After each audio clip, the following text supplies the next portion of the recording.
Hey guys, here we are now at week, I don't know. What week? Yeah, that was a rough start. Hold on, no, but let's keep going. So, because we're in chapter 22, What a week we are, but though. we started a couple of weeks beforehand. So, either way, I will say, I think May is when we are full 1 year That's a great question. We've been going since May. of last year. Yeah. If not, maybe before then. Was it April or May? So how many weeks has it been then? A lot. But we were doing every Other. other week. Now we've just been doing every week, and I've really enjoyed that. Yeah. I mean, we are on chapter 22. So. See, I think that's what threw me off. I almost said we're at week 22, and maybe we are. And I hope you guys have just now started following us. I know that we've been sending out just a whole playlist where you can go back if you've missed some before and look from the very beginning all the way till now. So now we are talking about chapter 22, preparing for doubts about the truth of Christianity. Ooh. Last week we were talking about teaching our kids to pray, really praying with them, just talking it out. And I think this is very similar. A lot of times having doubts it's a real negative connotation of like, you don't doubt. If you're doubting, you're sinning.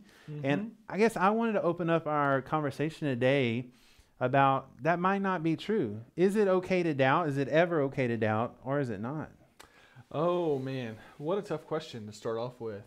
The reality here is that whether it's okay or not, I think we're going to have to kind of discuss and wade through a little bit. But the reality is that we're all going to have doubts. Right. I mean, so, is it okay to? Is it not okay to? I think actually doubts can be twisted in a good way. Right. If you question them. Ooh. But I think that I might be putting the cart before the horse all right, here. so let's, who do you think has doubts? I think everyone has doubts. So then if everyone has doubts, again, let's reel it back in and just say, how can we deal with doubts when we have them? And so one of the ways that I want to propose is, to have conversations in your home about maybe things, not calling them doubts, but just what are things that you have questions about? What are some things that you didn't understand from, maybe Sunday or from something that we read, and just allowing it to be okay to ask questions about things that they don't understand, and allowing the process of asking questions in your home about their faith and about the Bible to be a positive thing. Instead of, if you've never been allowed to ask questions, and if you never do questions in your home about, what things mean or what things are, I think then it will turn into doubting is definitely a negative thing. And maybe doubting is always, but again, coming back to just questioning things and knowing what we believe. Yeah, I think I'd like to know what the difference is in questioning and having doubts. I think they're pretty close in some of that. But I do think the positive part of questioning things is that we're able to have a firmer faith. If we don't ever question things, we don't ever really explore those questions that we do have, ultimately I think our faith suffers because it's surface level. We're told that this is the way it should be, and this is the only way it is, without any of the why behind it. So I know, like for me personally, part of my personality is to figure out, why are we doing what we're doing? That's a big thing that I've learned about myself over some years, and kind of, knowing the process behind that really helps me. And so when I have had questions about what Scripture has said before, I'm like, okay, how do I figure this out? Well, I think there's a couple of ways we can begin to do that. We can begin to go, okay, well, Scripture interprets Scripture. So is there anywhere else in the Bible that talks about what this is, talking about here? Because it kind of goes back and forth and over again. Or, you know what? Hey, I have a pastor that's I'm underneath, and I have a question, so let's bring it to him. Or I have a mom and dad, that maybe they may know a little bit more about this than I do. So there's a lot of avenues that we can come with. And I think that, like, to kind of talk about the doubt aspect of this, and why it's almost a negative tendency, is because we can look back in Genesis and see really how sin entered the world. It all began with a speck of doubt. But it was a speck of doubt that wasn't explored or questioned. Clarified with Scripture. Exactly. Yeah, clarified, because as when the snake came to Eve, and did God really say to do this? That really part was that doubt. And I mean, if she would have asked Adam, she would have had some clarity in that, Right. because God had told Adam specifically this, and Adam had communicated that already to Eve. But my whole point here is that, you know, asking questions about the doubts that we do have is a way that we're going to be able to grow in our faith. Yeah. Well, and that story to me really does highlight this, because I think in that time we question, was Adam right there with her? Did she ask Adam? Right. We don't know. But what we do know for sure is they didn't have the full canon of Scripture, the Bible, to look back on, and we do. So one of the things that we want to point out is anytime anybody has doubts or questions, that now we have the ability to go to Scripture and, like you said, cross-reference it, read through it, go deeper in studying it. By maybe the references are out there. If we find good ones on the internet or buy good, books to study and to look at what Scripture is saying to understand it better. And I think that's one of the things that I wonder, obviously Adam and Eve didn't have the Bible, but if they would have doubted in that moment and then been able to, well, let's go see what God said in His Word, which we have the ability, is why I'm saying that. Yeah. Then, we can correct some of those doubts, answer some of the questions, and talk with someone about it. I think your point is, what if she'd have just gone to Adam and talked about it? And the Scriptures don't say that. Right. And so maybe that didn't happen. And that's one of the positive things, that if we do that, if we'll just go to our pastor, go to a friend, go to our parents or whatever, someone that you trust that knows Scripture and is willing to search it out. Yeah. Then...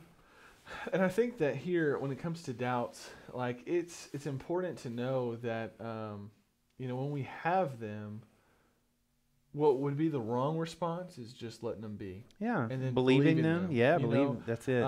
But kind of seeking them out, searching them out a little bit. Yeah. What that does is it engages our critical thinking.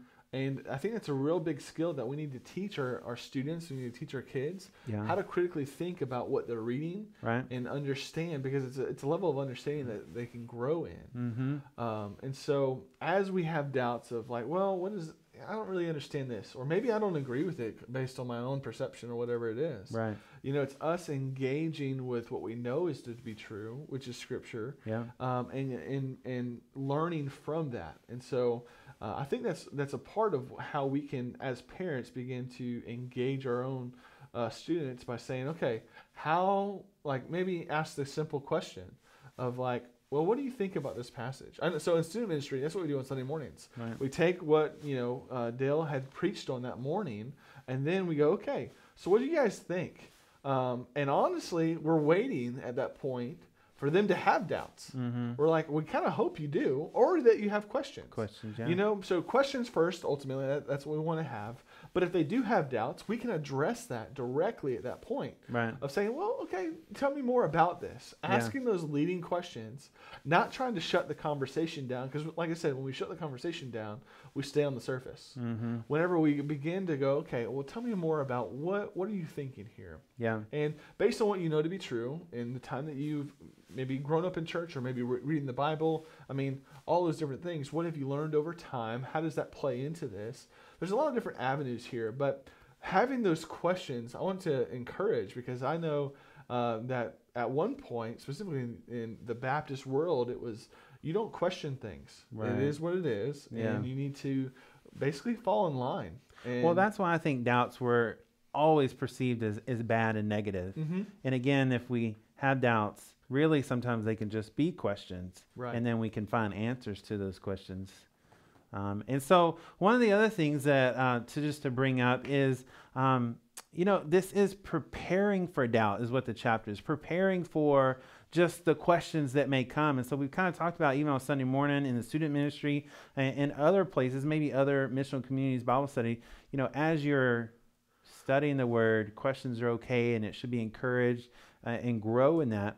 One of the things I grew up with is knowing a little bit about apologetics. Like even that big word in my student ministry was something that was talked about. And this guy named Josh McDowell that's wrote a bunch of books on apologetics was something that was always encouraged. Now, I don't know if I understood it then, but it's been something I've been able to look back on and pull one of his books off my shelf and look through it and even pass it on, because basically, he wrote all these books being able to defend the faith is what apologetics is, and explaining the evidence of why Christianity is true and accurate historically, biblically, all the things that would make sense. And so, kind of what that is dealing with this, is preparing yourself as a parent, maybe by reading a book like that, to be ready to answer some of the questions, especially if you're a parent that would say, well, I'm just not very well versed in understanding Scripture.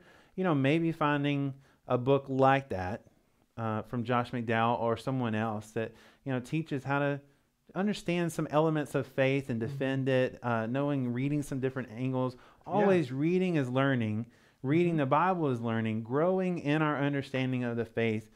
Even parents that might feel like, I have questions or my kid has questions and I don't know how to answer them, reaching out to someone, I think is just, again, the best way that we can go about this. Find a resource, find a person. Just don't, I know you said this earlier, sit back and just take that doubt and believe it or sit with it. Yeah, don't be discouraged because it's hard, because some of this really is. Yeah. I mean, apologetics, you get into really the logical or philosophy behind what the Bible is saying and how it is true and a logical argument for it. Right. And here's the reality is that, there's really two different types of doubts. There's doubts that you have on your own from what you've own read, and there's also doubts that people that you come in contact with, your peers, will bring up, and then that will spur something in you. Right. And so with that, I think that's where that apologetics part really does come into play. And so us learning, hey, what Scripture says, how it interprets itself, how we can begin to say, well, this is what happened. Here's some of the evidence here. And really, I think it's sharing our faith a lot of ways. And doing that, that's going to help us out. And the reality is we're all going to face it. So many of you that are watching this video right now, you've faced it more than once in your life, probably multiple times. Right. And so are we preparing our children and students to do that? As a student ministry, and I know as a children's ministry, we want to prepare our students, our kids, to grow up in the church, in a biblical home, that by the time that they're 18 can go out and be leaders in the faith. Yeah. And I know it starts really from the time that they're born. And you and Julie do a great job with that. And I'm excited to get really them in 7th grade and continue to be a part of that process of molding and directing them and partnering with you as parents doing that. And I think that's a big part of a lot of what we're talking about tonight or today, is that when it comes to doubts, this isn't something that you're on your own about. Right. This isn't something that we're on our own about. No. This is something that the body and the community of believers can come alongside of each other and to answer some of those questions, use the resources we have, and because we all have different walks of life and all different kind of experiences, all different kind of backgrounds. Some of us read Greek better than we do other languages or Hebrew, and that's one thing. That's not me. So let me just be clear there. No. But there's also people that are new believers and growing and different things like that. So we all bring something to the table. God has gifted us all in different ways. And I'd love to see how the body of believers are able to work like that, how it's been designed, us coming together and challenging one another. So these are some things of like how we can address doubts. And so it's going to be a tough process though. Yeah. Well, again, this was kind of knowing how to deal with doubts about the truth of Christianity. Next week, kind of similar topic. Really, it's part 2. I don't know that it's called that in the book. In fact, it's not. But I think for us, it's going to be, because it's preparing for doubts about the goodness, maybe of God, and the book says is of Christianity. I bet this is a lot of that why question. Well, I know the question that I've heard my whole life is, why do bad things happen to good people? Man, yeah. Is that it? Yeah, I mean, it's the why question of like, well, why did this happen to me at this point? Yeah. Where was God there at this point? And so, honestly, it sounds like a little bit more of apologetics, but it's also addressing those doubts that we have, of like, well, God, were you here? Oh, yeah. I mean, he was, but how are we going to see that? So as you're talking about it, I'm getting real excited for next week and being able to look at addressing some of those doubts about really the goodness of Christ and the goodness really of Christianity, because that's what we believe. Yeah. And so we're excited to jump in next week. So guys, join us again. Don't forget, we are in the book called Disciple Making Parent. If you haven't had a chance to get it, we're going to be in chapter 23 next week. So you can get that on Amazon. It's by Chat Bettis. We're excited to continue our series in this. And so join us again next week for doubts about the goodness of Christianity. That's it. See you then.